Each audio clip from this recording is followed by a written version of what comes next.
ప్రతిదినం దేవునితో నేను. కుటుంబ వ్యవస్థలు, జీవన విలువలు అస్తవ్యస్తంగా మారుతున్న ఈ రోజుల్లో ప్రభువు దాసురాలు రెవరెండ్ డాక్టర్ జాయ్ చెరియన్ గారు దైవ దర్శనంతో ప్రభువు సన్నిధిలో కనిపెట్టి పొందిన 366 విభిన్న ధ్యానాంశములను ప్రతిదినం దేవునితో నేను అనే పుస్తక రూపంలో ప్రపంచానికి అందించారు. ఇది అనేకుల జీవితాలను ప్రభావితం చేసే ఒక విలక్షణమైన గ్రంథము. పరిశుద్ధాత్మ దేవుడు ఈ పుస్తకమును పఠించే ప్రతి ఒక్కరిని స్పృశించి శక్తితో నింపునుగాక. ఈ పుస్తకాలిప్పుడు అందరికీ అందుబాటులో ఉన్నాయి. ఈ నూతన సంవత్సరంలో దీనిని మీరు ధ్యానించండి, మీ బంధుమిత్రులకు ఆత్మీయ బహుమతిగా అందించండి. పుస్తక ప్రతుల కొరకు సంప్రదించవలసిన ఫోన్ నంబర్లు 9550504718, 903075. పిల్లలందరికీ దేవుని దాసురాలుగా మీకు శుభములు తెలియజేస్తున్నాను. ఈ కుటుంబ విలువల్లో చాలా మట్టుకు మనం కుటుంబానికి సంబంధించిన కార్యాలు ఇక్కడ పరిశుద్ధ వాక్యాన్ని ఆధారం చేసుకొని హెచ్చరికలు, ఉపదేశాలు దేవుని ఆత్మ ద్వారా అందించగలిగినాను. మరి ఒక ప్రసంగంతో దేవుడు నన్ను మీ ముందు ఉంచినాడు. కుటుంబాల్లో త్రాగుడు వలన కలిగే వినాశం, అంటే the destruction of a family through drinking. ఈ త్రాగుబోతుతనం అనేది నేను వాక్యంలో వెతికినప్పుడు ఇది ఒక త్రాగుడు ఆత్మ, స్పిరిట్ ఆఫ్ డ్రింకింగ్. కొన్ని దురాత్మల గురించి పరిశుద్ధ గ్రంథంలో ఉంది. త్రాగుడు ఆత్మని, వ్యభిచారపు ఆత్మని, స్పిరిట్ ఆఫ్ అడల్టరీ, పాపము మానలేని కన్నులు, అంటే ఎప్పుడు వ్యభిచరిస్తూనే ఉంటారు. అటివారు కుటుంబానికి ఎంతో కీడు కల్పిస్తారు. అమాయకమైన బిడ్డలు నశించిపోతారు, కుటుంబం పాడైపోతుంది. మరి త్రాగుబోతులున్న గృహము వర్ధిల్లదు. అబద్ధమాడు ఆత్మ అని ఉంది, అంటే స్పిరిట్ ఆఫ్ లయింగ్. వారు నోరు తెరిస్తే సత్యం పలకరు, ఎప్పుడు అబద్ధమాడుతూ ఉంటారు. కుటుంబంలో అబద్ధముల ద్వారా చాలా కీడు వస్తుంది. చూడండి, ఆదికాండంలో కూడా 3వ అధ్యాయంలో అబద్ధం చూస్తున్నాం. దేవుడు సత్యవంతుడు, సత్యమునకు విరోధంగా అబద్ధము ఆడకూడదు. అబద్ధం ఆడడం ద్వారా కుటుంబాలు పాడవుతుంది. అబద్ధం ఆడేది ఒక ఆత్మ అన్నమాట. అది తర్వాత నిద్రమత్తు గల ఆత్మ, సోమరితనం ద్వారా ఇల్లు కప్పు దిగబడిపోతుందని వాక్యంలో ఉంది. లేజినెస్, అంటే ఇవన్నీ certain types of evil spirits. ఇవన్నీ పారద్రోలంటే మనకు పరిశుద్ధాత్మ కావాలి. దేవుని స్తోత్రం. ఏ ఆత్మ లేదు, అటు దురాత్మ లేదు, ఇటు పరిశుద్ధాత్మ లేదు. ఖాళీ హృదయం, empty heart. It doesn't have the Holy Spirit nor it does have the evil spirit. ఆ ఖాళీ హృదయం చూసి ఒక దయ్యం పోయి ఎన్ని దయ్యాలు పట్టుకొస్తుంది? 7 దయ్యాలు. కాబట్టి మనం ఎల్లప్పుడూ పరిశుద్ధాత్మ పూర్ణులై ఉండాలి. అపవాదికి చోటు ఇవ్వకూడదని వాక్యము సెలవిస్తుంది. త్రాగుడు ద్వారా శరీరం అంతా పాడైపోయి, అంటే వారి దినముల లెక్క సంపూర్తి కాకముందే వారు మరణిస్తారు. మరణించినప్పుడు ఏమవుతుంది? యవనస్తులైన భార్యలు విధవరాళ్ళు అయిపోతారు, పిల్లలు దిక్కులేని వారు అయిపోతుంది. చక్కని వాక్యం విని వాక్యము వెల్లడి అవుటతోడనే తెలివి లేని వారికి ఏం కలుగుతుంది? తెలివి కలుగుతుంది. చీకటిలో ఏం పుడుతుంది? వెలుగు పుడుతుంది. ఎప్పుడైతే ఇంటి నాయకుడు త్రాగుతాడో తప్పకుండా తండ్రి నడిచిన మార్గంలో పిల్లలు కూడా వచ్చేస్తారు. తల్లి ఎట్టిదో బిడ్డ అట్టిదే, తండ్రి ఎట్టివాడో కుమారులు కూడా అలాగే తయారవుతారు. ఇది చాలా ప్రమాదకరమైంది. కానీ ప్రార్థన చేసే స్త్రీ గృహంలో ఉంటే, ప్రార్థన చేసే తల్లి ఉంటే, ఆ కుటుంబాన్ని దేవుని నియంత్రణలో, దేవుని ఆధీనంలో ఆమె తీసుకొని రాగలదు. దేవునికి స్తోత్రం. Family is a unit created by God. కుటుంబం అనేది దేవుడు పెట్టిన వ్యవస్థ. It is God's idea. అది దేవుని యొక్క ఆలోచన. కాబట్టి కుటుంబాలు చక్కగా కట్టబడితే సంఘాలు కట్టబడుతుంది, సంఘాలు కట్టబడితే పరలోక రాజ్యం కూడా కట్టబడుతుంది. కాబట్టి త్రాగుడు మనకెందుకు సిస్టర్? త్రాగుడు అంటే మరి కొందరు పరస్యంగా తాగుతారు, కొందరు చాటు కూడా తాగుతారు. ఎవరు లేరని చెప్పి గొల్లం పెట్టుకొని తాగే వాళ్ళు ఉంటారు. క్రైస్తవులు త్రాగవచ్చా? మరి పరిశుద్ధ గ్రంథం ఏమంటుంది? What is the Bible telling about drinking? Can we drink? మరి పురుషులు మాత్రం కాదు, చాలామంది స్త్రీలు కూడా తాగుతారని విన్నాను. అబ్బో, పురుషులు తాగితేనే ఇల్లు పాడిపోతే స్త్రీలు కూడా త్రాగడం మొరపెడితే ఉంటుంది కదా. ఇద్దరు ఆడుతూ ఉంటారు అటు ఇటు, పిల్లలు జారుకుంటారు పాపంలోకి. కాబట్టి ఇలాంటివి విశ్వాసికి తగదు. యవన కాలంలోనే విధవరాళ్ళు కావడం. ఒక యవనస్త్రాలు చెప్పే మాటలు నేను విని చాలా కన్నీళ్ళు వచ్చింది నాకు. అందమైన బిడ్డ, అమ్మా నాకు 29 సంవత్సరాలు ఉన్నప్పుడు 2 పిల్లల తల్లిగా ఉన్నప్పుడు నా భర్త త్రాగుడు ద్వారా మరణించినాడు. చూడండి ఆమె గతి ఏంటి, రెక్కలు విరగ్గొట్టుకొని ఇప్పుడు ఆమె పనిచేస్తుంది. దేవుడిని ఆదుకునేది కాబట్టి పిల్లలంతా మంచి స్థాయికి ఎదుగుతున్నారు. చూడండి ఇంట్లో ఎంతో అల్లరి. త్రాగుడు ఉన్న చోట సంతోషం ఎప్పుడు కూడా ఉండదు. ఇంటి యజమానుడు త్రాగి తప్పదాగి అటు ఇటు ఊగుతూ వస్తుంటే చెడ్డ మాటలు బూతులు పలుకుతూ ఉంటారు. వారి మతి స్థిమితంగా ఉండదు కదా, వారు ప్రవర్తన కూడా అసభ్యకరంగా ఉంటుంది. కొన్నిసార్లు ఆఫీస్ నుండి త్రాగి ఇంటికి వస్తూ ఉంటారు, ఎక్కడెక్కడో పడిపోతారు, జోబులో ఉన్న పైసలు ఎవరో కొట్టేస్తారు, దెబ్బలు తగులుతూ ఉంటాయి. ఇంటికి అవతారంగా పురుషులు వచ్చినప్పుడు ఆ స్త్రీ మనస్సు ఎలాగుంటుంది మరి అనుభవించిన వాళ్ళకే తెలుసు. ఒక సహోదరి ఇక్కడికి వచ్చింది, త్రాగి ఆమెను కొట్టేది, అతను కొట్టి చాలా విసిగించేది.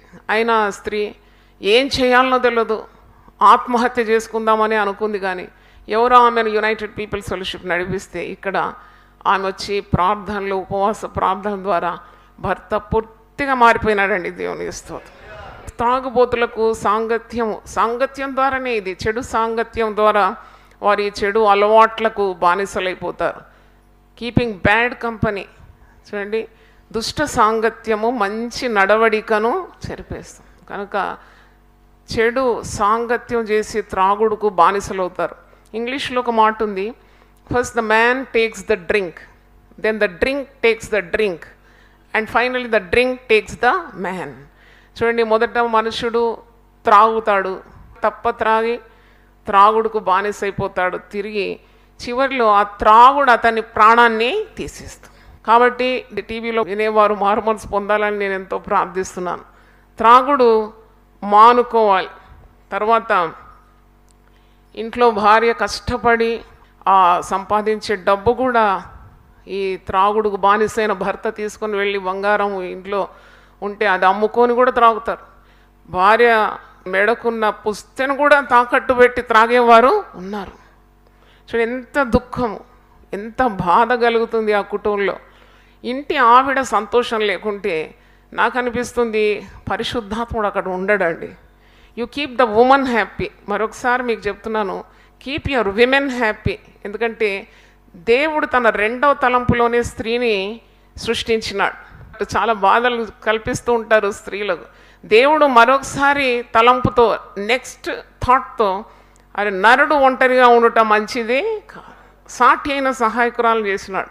అందుకే కదా ఆ స్త్రీ ప్రార్థనల ద్వారా తన కుటుంబాన్ని కట్టుకొని భర్తను సరైన మార్గంలో నడిపించే ఆ శక్తి, ఆ ప్రార్థన, కన్నీరు, ఆ ఉపవాసం, ఆ తీవ్రత ఆమెకు ఉంటుంది. కాబట్టి స్త్రీలారా మీరు దేవుని మాట వినండి, దేవుడు మీకు తోడుంటాడు, మీరు భయపడొద్దు అన్నాడు. ఎంత కన్నీరండి స్త్రీలకు, ఎంత బాధ కల్పిస్తారు. వారు ఎటు పోలేరు, అటు పుట్టింటికి పోలేరు, చౌకబారైపోతారు, ఇటు ఉండి కాపురం చేయలేరు.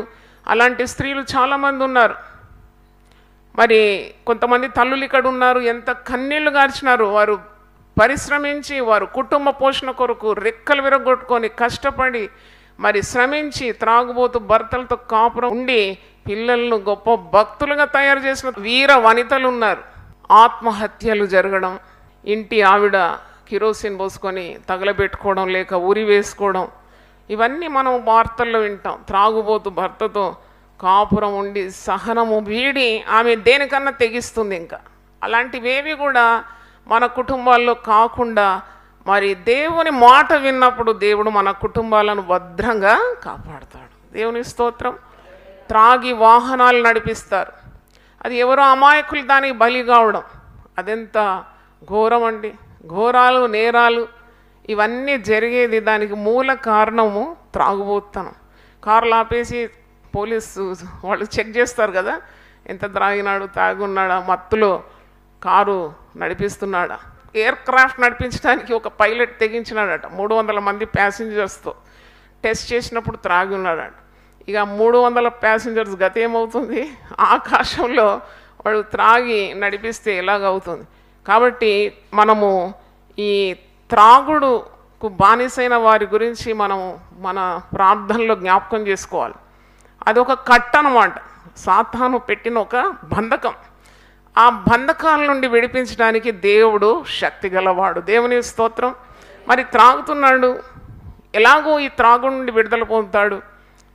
ఇది మనుషులకు అసాధ్యం, కానీ దేవునికి సమస్తము సాధ్యం. త్రాగుడు ద్వారా ఒరిగేది ఏముంది అని నేను ఆలోచించినప్పుడు, వాడు ఎంతటి వాడైనా, ఒకవేళ కలెక్టరే కావచ్చు, లేక ఒక ఎమ్మెల్యే, ఎంపీ, లేకుంటే ఒక సీఎం పదవిలో ఉన్నా, లేక పెద్ద హోదాలో ఉన్నా, వాడిని ఏమంటుంది లోకం? త్రాగుబోతులు, తిండిబోతులు దరిద్రులు అవుతారని ఉంది. సామెతలు 23:20 నుండి నేను చదువుతున్నాను. ప్రాబ్స్ 23:20. ద్రాక్షారసము త్రాగువారితో నేను, మాంసము హెచ్చుగా తినువారితో నేను సహవాసము చూడండి, 2 గుంపులతో మీరు సహవాసం చేయొద్దట. త్రాగేవాడు, తినేవాడు. త్రాగుబోతులతో సహవాసము చేయదు. తర్వాత మాంసం, ఎప్పుడు చూసినా మాంసం లేకుంటే ముద్ద దిగదు అంటారు కదా, మాంసం కావాలి. అప్పుడు వాని ప్రవర్తన అంతా కూడా వాడు తినే దాని మీదనే ఆధారపడి ఉంటుంది. You are what you eat, you are what you drink. చూడండి, నువ్వు తినే దాని మీద ఉంటుంది నీ యొక్క జీవన శైలి, నీ వ్యక్తిత్వం, నీ స్వభావము అంతా కూడా తినేదాని మీద ఉంటుంది. ఎద్దు మాంసం తిను, ఎద్దులాగా తయారవుతావు. కొమ్ములు ఒకటే తక్కువ ఉంటుంది నీకు, అదే స్వభావం వచ్చేస్తుంది నీకు. కాబట్టి దానియేలు, షడ్రక్, మెషక్, అబేద్నెగోలు ఏం ఆహారం తిన్నారు? వాళ్ళు శాకాహారం. ఎందుకు తిన్నారంటే ఆ సాత్వికం, ఆ సాధు మృదుత్వం రావాలని. కనుక ఈ మాంసం హెచ్చుగా తిని వారితో సహవాసం చేయొద్దండి. తిండిపోతులు, త్రాగుబోతులు దరిద్రులు అవుతారని నేను చెప్పే మాట కాదు, ఇది బైబిల్లో ఉంటే మీకు ఆధారాలు చూపెడుతున్నాను. సామెతలు 23:21. త్రాగుబోతులను, తిండిబోతులను దరిద్రులు అవుతారు. నిద్రమత్తు చింపిరి గుడ్డలు ధరించుటకు కారణం. నిద్రమత్తు కూడా చింపిరి గుడ్డలు ధరించుటకు కారణమవుతుంది.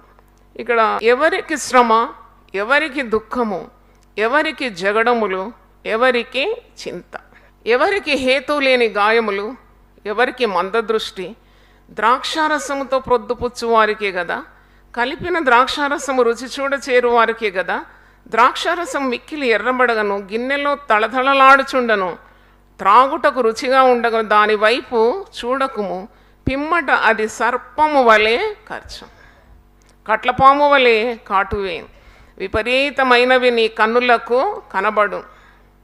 నీవు వెర్రి మాటలు పలుకుదు, నీవు నడి సముద్రమున పండుకొన్న వాని వల్ల ఉందు, ఓడకయ్య చివరను పండుకొన్న వాని వల్ల ఉందు.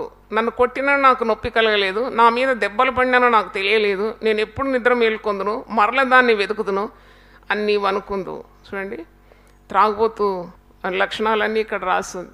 ఎవరికి శ్రమ, ఎవరికి దుఃఖం, ఎవరికి జగడములు, ఎవరికి చింత. త్రాగుబోతులున్న గృహంలో చింత ఉంటుంది, బాధ ఉంటుంది, భయం ఉంటుంది, గొడవలు ఉంటాయి, జగడాలు ఉంటాయి, హత్యలు ఉంటాయి, బైబిల్లో రాస్తుంది, గాయాలుంటాయి. ఈ త్రాగుబోతు దేహం చూస్తే అంత గాయాలు, ఎక్కడో వాడు పిచ్చి మాటలు మాట్లాడతాడు, ఎవరో గుద్దుతారు, కొడతారు, నరుకుతారు, ఇవన్నీ గాయాలు. తర్వాత ద్రాక్షారస పొద్దుపుచ్చు వారికి ఇలాంటి శ్రమలు. ద్రాక్షారసం అన్నప్పుడు మీరు అనొచ్చు కదా, యేసు ప్రభు 6 రాతి బాణాలు తీసుకొని రమ్మన్నాడు, ప్రార్థన చేసినప్పుడు నీళ్ళని ఏం చేసినాడు? ద్రాక్షారసం. ఈ ద్రాక్షారసము త్రాగుబోతు త్రాగే ఆ ద్రాక్షారసానికి వ్యత్యాసం ఏంటి అన్నప్పుడు, ఈ ద్రాక్షారసము ఇది నీకు శరీరానికి ఆరోగ్యకరంగా ఉంది, కానీ అది మత్తు పదార్థాలతో మిళితమైంది. కాబట్టి అది మన వాటి జోలికి మనం పోకూడదు. యేసుప్రభు కూడా ద్రాక్షారసం త్రాగినట్టు వాక్యంలో ఉంది. నీ కడుపు జబ్బు నిమిత్తం కొద్దిగా ద్రాక్షారసం తీసుకోమని పౌలు భక్తుడు తన ఆత్మీయ కుమారుడైన తిమోతికి చెప్తాడు. అది ప్యూర్ వైన్, అంటే అది నీ శరీరానికి మంచిది, మేలు చేసేది. ప్రభు యోహాను సువార్త 15:1 నేను నిజమైన ద్రాక్ష అంటే దాని అర్థం వేరు, కానీ ఇది నీ శరీరాన్ని పాడు చేసేది, మత్తుతో కలిపింది, నిన్ను చెడగొట్టి నీ శరీరంలో జబ్బులు తీసుకొని వచ్చేది, గాయాలు పాలు చేసేది, తుదకు మరణానికి ఈడ్చుకొని పోయే ద్రాక్షారసం గురించి మనం ధ్యానిస్తూ ఉన్నాం. తర్వాత అది ఎర్రగా కనబడుతుందంట, తళతళమని మెరుస్తుందంట, ఆకర్షణీయంగా ఉంటుంది, రుచిగా ఉన్న దాని వైపు నువ్వు చూడకు, తుదకు అది నిన్ను కరుస్తుంది, పాము గరిచినట్టు కరిచేస్తుంది, కట్ల పాము వలె కాటులేస్తుంది. నీ విపరీతమైనవి నీ కన్నులకు చూడకూడనివి చూస్తావు, ఏదో మిథ్యలో నువ్వు ఉంటావు, చెయ్యరాని హేయ కార్యాలు చేస్తావు, విపరీతమైనవి నీ కన్నులకు కనబడుతుంది. నీవు వెర్రి మాటలు త్రాగుబోతూ మాట్లాడితే ఎవరు లెక్క పెడతారని? వాడు తాగుబోతూ వాని మాటలు ఏంటి లెక్క పెట్టేదా అంటారు కదా. అంటే పిచ్చి పిచ్చి మాటలు నీ నోటికి వస్తుంది. తర్వాత you live in a high imagination which is not there. అంటే వాక్యము త్రాగుబోతులకు, త్రాగుడుకు విపరీతంగా ఉంది. పరిశుద్ధ గ్రంథము దేహం గురించి మాట్లాడినప్పుడు అనేకసార్లు నేను మీకు చెప్పినాను, దేహము పరిశుద్ధాత్మకు నిలయం. దేవుడు అమర్చిన శరీరాన్ని కాపాడుకోవడం మన మొట్టమొదటి బాధ్యత. శరీరానికి ఎందుకండి, ఈ మట్టిలో కలిపిపోతుంది శరీరం అని చాలామంది అధిక భక్తి గలవారు అంటారు. You require a body to retain the soul. నీ ఆత్మ ఈ శరీరంలో నివసించాలి. కాబట్టి ఈ శరీరం మరి ప్రాముఖ్యమైనది. ఇది దేవుడు ఇచ్చిన వరం. దేవుని స్తోత్రం. దేవుడు నీకు ఒక శరీరం వరంగా ఇచ్చినట్టు. It's a gift of God. What is wrong in keeping your body clean, healthy, hygienic? దాంట్లో తప్పేముంది? నువ్వు దేవుని గణపరుచు, నువ్వు దేహముతో దేవుని ఏం చేయాలట? మహిమపరచాలి. హల్లెలూయా, హల్లెలూయా. దీన్ని ఆరోగ్యంగా కాపాడుకోవడం మన విధి కాదా? శరీరము చక్కబెట్టుకోవాలి. స్త్రీలు, ఒక స్త్రీ ఆరోగ్యంగా ఉంటే ఇల్లంతా వెలుగు కదా. మరి దేవుని కార్యాలు చేయడానికి కూడా ఎంత శక్తి పొందుకుంటారు. కాబట్టి దేహము దేవుని ఆలయం, పరిశుద్ధాత్మకు నిలయం. త్రాగుడు ద్వారా నీ ఇంటర్నల్ ఆర్గన్స్ అన్నీ కూడా డ్యామేజ్ అయిపోతుంది. లివర్, స్ప్లీన్, హార్ట్, ఇంటెస్టైన్స్ ఇవన్నీ కూడా చెడిపోయి పాడవుతుంది, లేని రోగాలు వస్తుంది. చాలామంది త్రాగుబోతులు పాపం చేస్తారు కదా, అంటే వాళ్ళకి తెలియదు ఇంకంతే, వాళ్ళు ఒక అయోమయ లోకంలో ఉంటారు. చాలామంది చెడు స్త్రీలు వారిని వశం చేసుకుంటారు, వాళ్ళు ఉన్న మరి డబ్బంతా లాక్కుంటారు, మరి సుఖ వ్యాధులకు గురవుతారు వీళ్ళు. అంటే ఎంత కీడుంది త్రాగుడులో చూడండి. అంటే ఉన్నవన్నీ కూడా పోగొట్టుకుంటారు. కుటుంబము పరిస్థితి చాలా దారుణానికి దిగజారిపోతుంది. దరిద్రత వచ్చేస్తుంది కుటుంబాలు. కాబట్టి స్త్రీలు ముఖ్యంగా మీరు చాలా జాగ్రత్తగా ఉండాలి. మీ కుటుంబంలో పురుషులు చేసే కార్యాలకు అన్నిటికీ గంగిరెద్దులాగా సైవలికి చూడండి. ఎక్కడ నీవు దేవుని రోషం కలిగి ప్రవర్తించాలో తప్పకుండా అక్కడ స్ట్రాంగ్ ఉండాలి. A women should be very strong. అటువంటిది కుటుంబంలో రానియకూడదు. కుటుంబం అంతా నరకపాలైపోతుంది. కన్న పిల్లలు పెడదారిలో పోతే ఇంక అంతకంటే నరకం. పిల్లలు కూడా తాగుతారు. ఇప్పుడు చిన్న చిన్న పిల్లలు తాగుతున్నారు, డ్రగ్స్కు బానిసలైపోతున్నారు. ఇంటర్నేషనల్ స్కూల్లో రైడ్ చేసినారు, పెద్ద పెద్ద ఫీజులు కట్టి తల్లిదండ్రులు. మరి పిల్లలు చదివితే ఆ పిల్లల పాకెట్లలో, బ్యాగులలో అంతా డ్రగ్స్, ఈ త్రాగుడు, లిక్కర్ ఇవన్నీ కూడా దొరుకుతుందంట. అంటే పట్టుకున్నారు చాలా 1200 మంది చిన్న బిడ్డలు బ్యాగులలో, పాకెట్లలో ఈ మత్తు పదార్థాలు ఉండిందంట. ఎక్కడ నేర్చుకున్నారు వీళ్ళు? చూడండి, వాళ్ళ కుటుంబంలో అలాంటివి ఉన్నాయి కాబట్టి వారికి అవి అలవాటు అయిపోయాయి. కాబట్టి బాలుడు నడవవలసిన త్రోవను వానికి నేర్పే బాధ్యత తల్లికి తండ్రికి ఉంది. పార్టీలని, సోషలైజింగ్ అని కొందరు అంటారు, వీఆర్ వెరీ ప్లేస్డ్ హై, అందుకే మేము సొసైటీ కొరకు కొద్దిగా తాగాల్సి వస్తుందని. నేను వాటికి అస్సలు విలువగట్టాను. దానియేలు అయితే ఎందుకు తాగలేదు? మంత్రి పదవి, అంతకంటే పెద్ద పదవి ఉన్న దానియేలు ఏ విధంగా నిష్ఠతో తన ఉన్న భక్తి జీవితాన్ని కాపాడుకున్నాడు.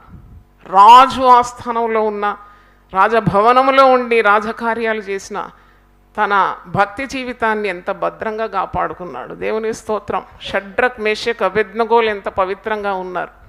కాబట్టి everything is possible to a willing mind. నీవు తలస్తే తప్పకుండా నిష్ఠతో, ఎక్కడున్నా ఏ సమాజంలో ఉన్నా నీవు నిష్ఠతో బ్రతకగలవు. You can be different from other people, there is nothing wrong. కొద్దిగా గేలి చేస్తారేమో, ప్రభు నామం నిమిత్తం అలాంటి అవమానాలు పొందడం కూడా నీ కిరీటంగా మారిపోతుంది. దేవునికి స్తోత్రం, హల్లెలూయా. కాబట్టి దేహము నీవు చాలా చక్కగా కాపాడుకోవాలి. రోమీయులకు రాసిన పత్రిక 12. కాబట్టి సహోదరులారా, పరిశుద్ధమును దేవునికి అనుకూలమునైన సజీవ యాగముగా మీ శరీరములను ఆయనకు సమర్పించుకునని దేవుని వాత్సల్యమును బట్టి మిమ్మల్ని బతిమాలు కొనుచున్నాను. దేవునికి స్తోత్రం. ఇట్టి సేవ మీకు యుక్తమైనది. సేవ అంటే కేవలము మరి పాటలు పాడడం, ప్రసంగం చేయడం, లేక పుస్తకాలు ప్రింట్ చేసి పంచడం కాదు. Keeping your body as a Holi temple for God, అది గొప్ప సేవ నువ్వు చేసేది. దేవుని స్తోత్రం. నీ శరీరాన్ని ఏ మాలిన్యము లేకుండా, పాపము ప్రవేశించకుండా, త్రాగుడుకు బానిస కాకుండా, దేవునికి అయిష్టమైన కార్యాలు చేయకుండా నీ శరీరాన్ని నువ్వు ఎప్పుడైతే భద్రంగా కాపాడుకుంటావో అది అన్ని సేవల కంటే మించిన సేవ. దేవుని స్తోత్రం. You will become a living gospel. నువ్వు బ్రతుకుతున్న ఒక సువార్తగా మారిపోతావు. నిన్ను చూసి ప్రజలు దేవుని యందు భయము కలిగి ఉంటారు. కాబట్టి నీ శరీరము చాలా ప్రాముఖ్యమైంది. పరిశుద్ధమును దేవునికి అనుకూలమైన సజీవ యాగముగా, అంటే ఒక బలి అన్నమాట. నీ శరీరంలో ఎన్నో ఆశలు ఉంటాయి, ఎన్నెన్నో ఆశిస్తావు, ఎన్నెన్నో కోరుకుంటావు. కానీ అది చెయ్యకుండా పరిశుద్ధాత్మ నియంత్రణలో నీవు దేవునికి భయపడి ఉన్నావంటే అది దేవునికి మహిమ తెచ్చే కార్యం. కాబట్టి అదొక సేవగా భావిస్తున్నాడు పౌలు. ఇట్టి సేవ మీకు యుక్తమైనది. హల్లెలూయా. మీరు ఈ లోక మర్యాదను అనుసరింపగా ఉత్తమమును అనుకూలమును సంపూర్ణమై ఉన్న దేవుని చిత్తం ఏదో పరీక్షించి తెలుసుకున్నట్లు మీ మనసు మారి నూతనమవటం వలన రూపాంతరము పొందండి. ఈ లోక మర్యాదను అనుసరించే అవసరం లేదు విశ్వాసం. లేదండి మేము అంతా బిజినెస్ పీపుల్ అంతా కూడుకుంటాం, అక్కడంతా హైఫై ఉంటుంది, చియర్స్ అంటారండి, అటు ఇటు తగిలిస్తారు కప్ప, అప్పుడు మేము తాగాల్సి వస్తుంది. నువ్వు అక్కడ దేవుని కొరకు ప్రకాశించాలి. దేవుని స్తోత్రం. హల్లెలూయా. నువ్వు దేవుని నామము నీ ద్వారా మహిమపరచబడుతుంది నిష్ఠ కలిగిన జీవితం ద్వారా. చూడండి ఎంత అల్లరి, ఎవరికి శ్రమ, ఎవరికి జగడములు, ఎవరికి హేతువు లేని గాయములని. ఇప్పుడు ఇంతకుముందు మనం చదివినాం. త్రాగుబోతున్న గృహంలో చాలా ఒక నరకం అండి. ఇంకా నరకం మీరు ఇంకెక్కడో వెతకని అవసరం లేదు. త్రాగుబోతున్న గృహంలో నరకం. ఈ దాదాపు 25-26 సంవత్సరం, అంటే సేవ ఆరంభించకముందు మా ఇంటి దగ్గర ఒక కుటుంబం ఉండేది. అప్పుడు బ్యాంకులో పనిచేస్తున్నాను. చిన్న చిన్న పిల్లలు నాకు. ప్రతిరోజు అల్లరి ఉండేది. మా ఇంటి ముందే ఉండేది వారి గృహం. కొట్టుకోవడం, చంపుకోవడం. నేను అనుకునేదాన్ని, అబ్బో ఇప్పుడు చచ్చిపోతారేమో వాళ్ళని. నాకు ఇంత అనుభవం లేదు కాబట్టి ఏం చేయాలి, పోయి ఆపాలనా? లేదు, బాగా కొట్టుకుంటారు ఇద్దరు. ఎంటుకలు బట్టి లాగి వంచి గుద్దుతాడు. చూసుకో, ఇక రోల్లో రోకటేసి దంచినట్టు దంచుతుంటారు. ఎవరు విడిపించడానికి కూడా ఎవరు లేరు. ఆమె 3 పిల్లల తల్లి బక్కగా అయిపోయి అది ఇళ్ళల్లో పనిచేస్తుంది అనమాట. నాకు చూస్తే చాలా బాధ కలిగేది. హెల్ప్లెస్. నేను ఏం చేయాలో తెలియదు. నేను ఇప్పుడు పోవాలంటే కూడా మరి అట్లా పోలేం కదా మనం. మరి ఏం చేయాలో చాలా బాధ కలిగేది నాకు. ఇన్ని సంవత్సరాలైనాక మొన్నటి రోజు నన్ను కలవడానికి తండ్రి, ఆ కుమారుడు, అంటే చాలా పెద్ద వయసు వచ్చేసింది కలిసి. అయినా నువ్వు ఫలాని వ్యక్తివి కదా, మా ఇంటి ఎదురుగుండేది. అవునమ్మా. ఇంకా తాగుతున్నావా? ఇంకా తాగుతున్నామా. మీ ఆవిడేది? పోయిందమ్మా. ఎటు పోయిందో తెలియదమ్మా. ఆవిడ ఇల్లు వదిలిపెట్టి పోయి 26-30 సంవత్సరాలు. జాడ లేదు, ఎక్కడ పోయిందో తెలియదు. ఆయనకు తెలియదు అంటే ఎక్కడ పోయింది. కుమారుని అడిగి ఎక్కడో పోయిందమ్మా. కష్టాలు తట్టుకోలేకుండా ఈ దెబ్బలు తట్టుకోలేకుండా పుట్టింటికి పోతే అక్కడ ఆధారం లేకుండా ఎక్కడ పోతుందా, ఆమె ఎక్కడ పోయిందో, చనిపోయిందో మాకు తెలియదు. చాలామంది స్త్రీలు ఎంతో కష్టపడి ఆహారం సిద్ధపరిచి భర్త వస్తాడని ఎదురు చూస్తారు. ఆవిడ దాగి వస్తాడు, ఉన్న ఆహారం, వండిన ఆహారం అంతా ఎత్తి పడేస్తాడు. ఎంత కయ్యాలు, కలహాలు. చూడండి కష్టం. It's very difficult to live with a drunkard husband. ఎక్కడ చూసినా వీధుల్లో వైన్ షాపులు, బార్ షాపులు కొలలుగా ఉంది కదా. ఇంకా పండుగ రోజు వస్తే ఇక చెప్పనవసరం లేదు. ఇంకా క్రిస్మస్ పండుగ వచ్చిందంటే మన వాళ్ళంతా మారిపోతారు కదా. ఎందుకు నేను చెప్తున్నానంటే మనము భక్తి జీవితం చేయాలి అంటే దేవునికి అసహ్యమైన కార్యాలకు చాలా దూరంగా ఉండాలని. ప్రతిదినం దేవునితో నేను. కుటుంబ వ్యవస్థలు, జీవన విలువలు అస్తవ్యస్తంగా మారుతున్న ఈ రోజుల్లో ప్రభువు దాసురాలు రెవరెండ్ డాక్టర్ జాయ్ చెరియన్ గారు దైవ దర్శనంతో ప్రభువు సన్నిధిలో కనిపెట్టి పొందిన 366 విభిన్న ధ్యానాంశములను ప్రతిదినం దేవునితో నేను అనే పుస్తక రూపంలో ప్రపంచానికి అందించారు. ఇది అనేకుల జీవితాలను ప్రభావితం చేసే ఒక విలక్షణమైన గ్రంథము. పరిశుద్ధాత్మ దేవుడు ఈ పుస్తకమును పఠించే ప్రతి ఒక్కరిని స్పృశించి శక్తితో నింపునుగాక. ఈ పుస్తకాలిప్పుడు అందరికీ అందుబాటులో ఉన్నాయి. ఈ నూతన సంవత్సరంలో దీనిని మీరు ధ్యానించండి, మీ బంధుమిత్రులకు ఆత్మీయ బహుమతిగా అందించండి. పుస్తక ప్రతుల కొరకు సంప్రదించవలసిన ఫోన్ నంబర్లు 9550504718, 903075.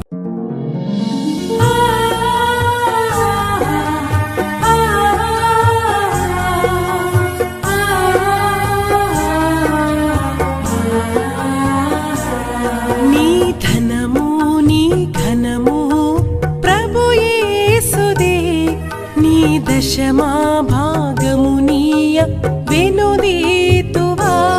నీ ధనము నీ ఘనము ప్రభు యేసుదే, నీ దశమా భాగము నీయ వెనుదీతువా. ధరలోన ధనధాన్యములనీయగా కరుణించి కాపాడి రక్షింపగా. ధరలోన ధనధాన్యములనీయగా కరుణించి కాపాడి రక్షింపగా. పరలోకనాదుండు నీకీయగా మరి యేసు కొరకీయ వెనుదీతువా. పరలోకనాథుండు నీకీయగా మరి యేసు కొరకీయ వెనుదీతువా. నీ ధనము నీ ఘనము ప్రభు యేసుదే, నీ దశమా భాగము నీయ వెనుదీతువా.